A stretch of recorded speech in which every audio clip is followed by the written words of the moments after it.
Mr. Secretary General dear Mark, Mr. Minister of Defense, Excellencies, Generals, ladies and gentlemen, I thank you all for joining us in this celebration today.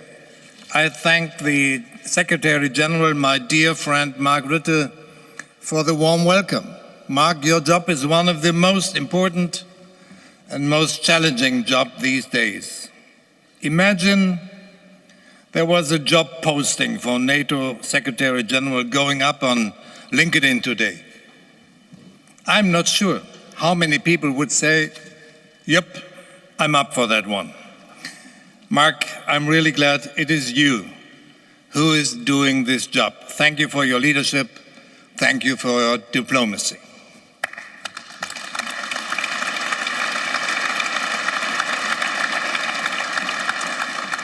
And I also want to thank Christopher Cavoli. He is an outstanding American leader, a great friend of Germany, and a driving force of the alliance. As you all know, the SACEUR is already a 4-star general. But as of 30 minutes ago, he is also a knight commander of the German Order of Merit, and it was my absolute pleasure to honor him that way. Congratulations, General Cavoli.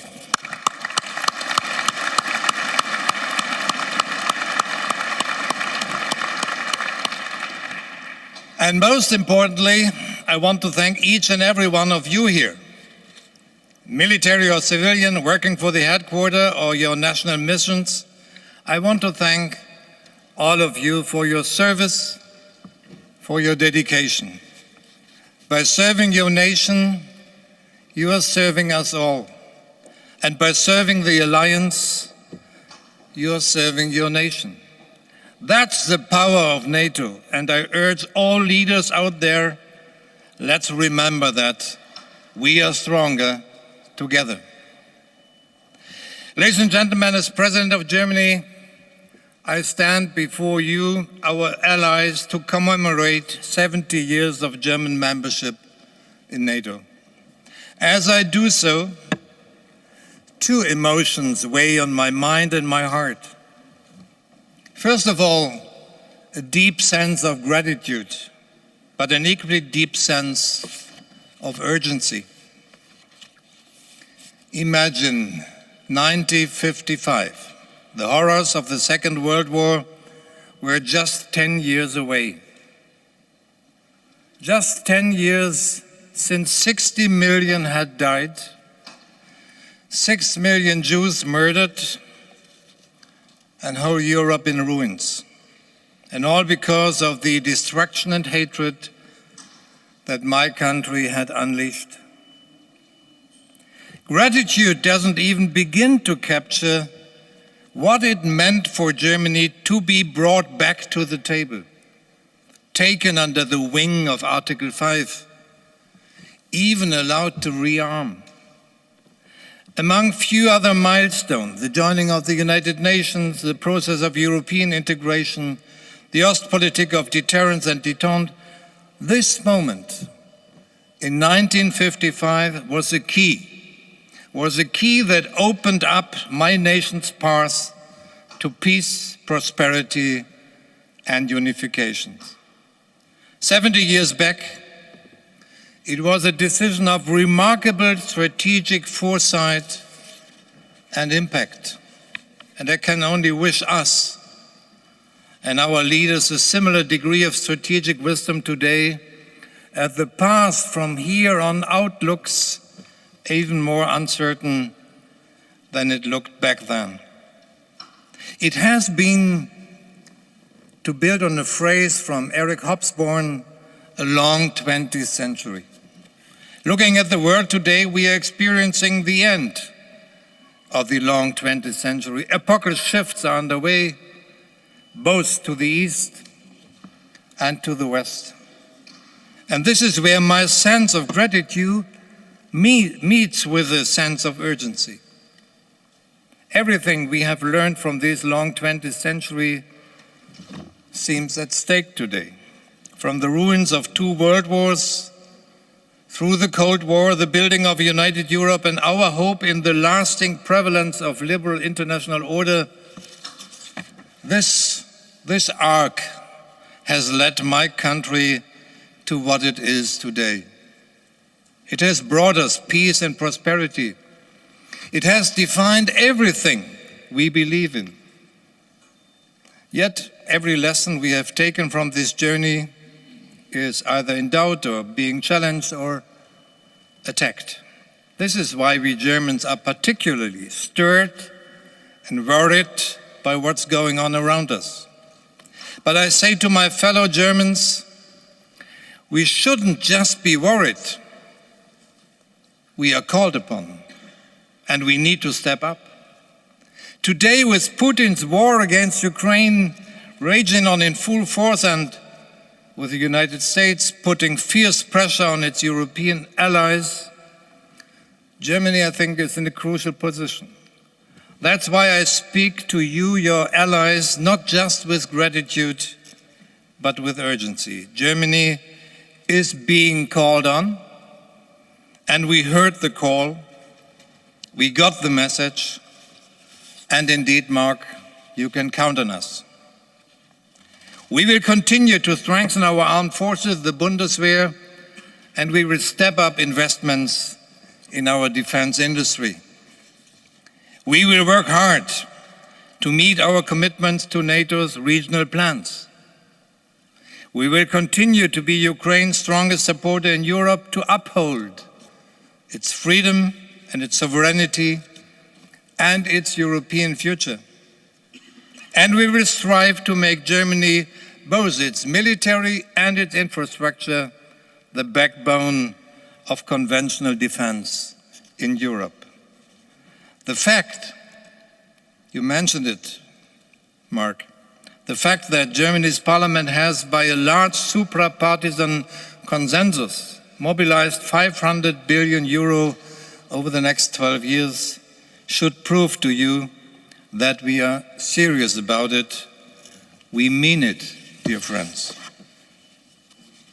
Maybe the end of the long 20th century is also reflected in the changing role of my country.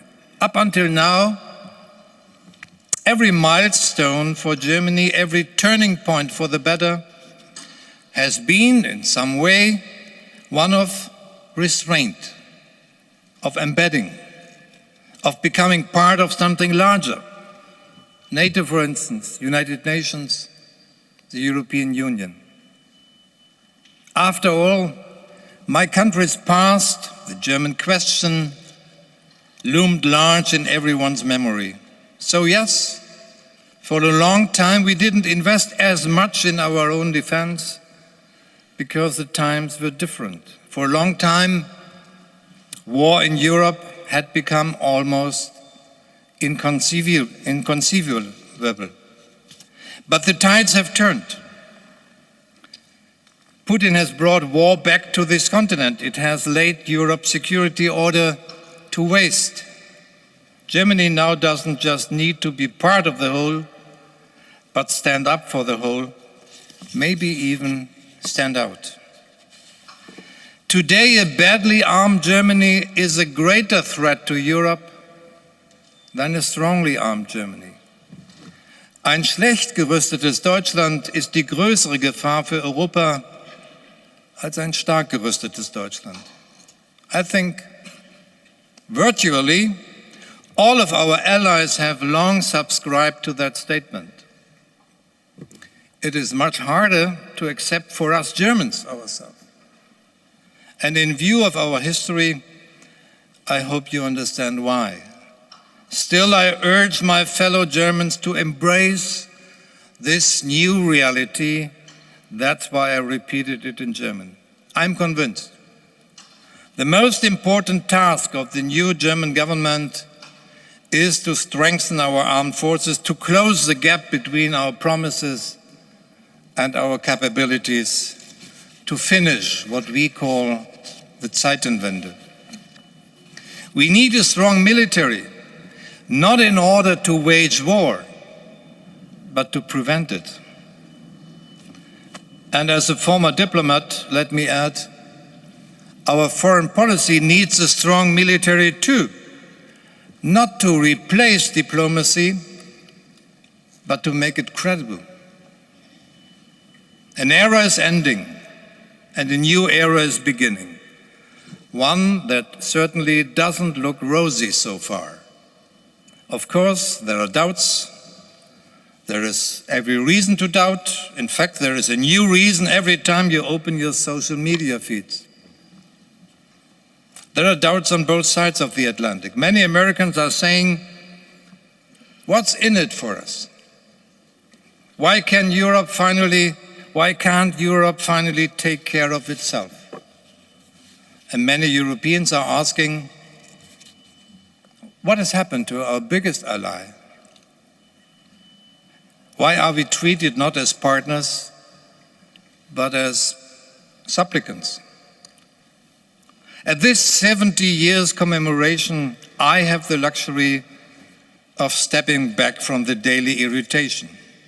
As I look back, full of gratitude to 7 decades of freedom and security, I ask myself, what will it take for us to protect our freedom and security 7 decades from now? My answer is, it will still take the power of the alliance. It will need to be an alliance that rests on 2 equal pillars, a strong Europe and a strong North America. Reassurance, Mark, you are saying usually reassurance is a two-way street. And if both pillars are equally strong, I'm convinced that this alliance is of irreplaceable value on both sides of the Atlantic. Think of it this way. This alliance was born of the strength of democracies in the 20th century. No country, not even the United States, would be able to create such an alliance again in the 21st century. But all of us, even the strongest, will need allies in this 21st century. So let's make sure to remember what's at stake. Let me end with one final thought. As we are focusing so much on how to shore up our defenses, let's not forget what it is that we are defending. It's not just our territory. It's our freedom, our democracies, and the rule of law. I think we all know that these have come under attack, not just from outside, but very much from within as well. I think all of us, in different ways, in our different political cultures, are feeling the sinister spread of authoritarian trends and tendencies.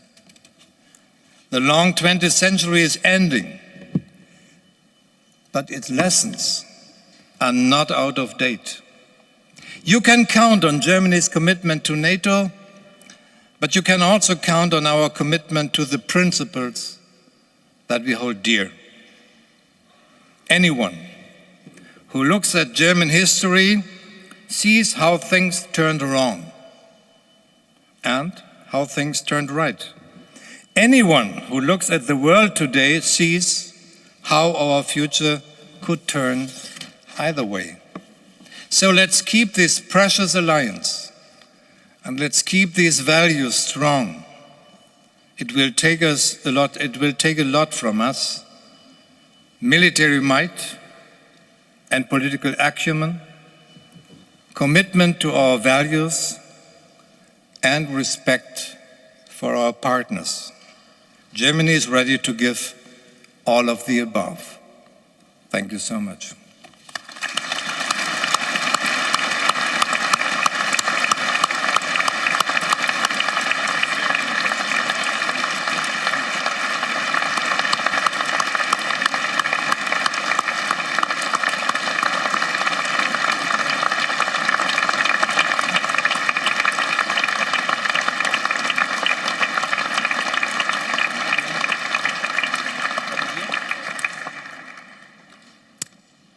Excellencies, ladies and gentlemen, the German national anthem will now be played.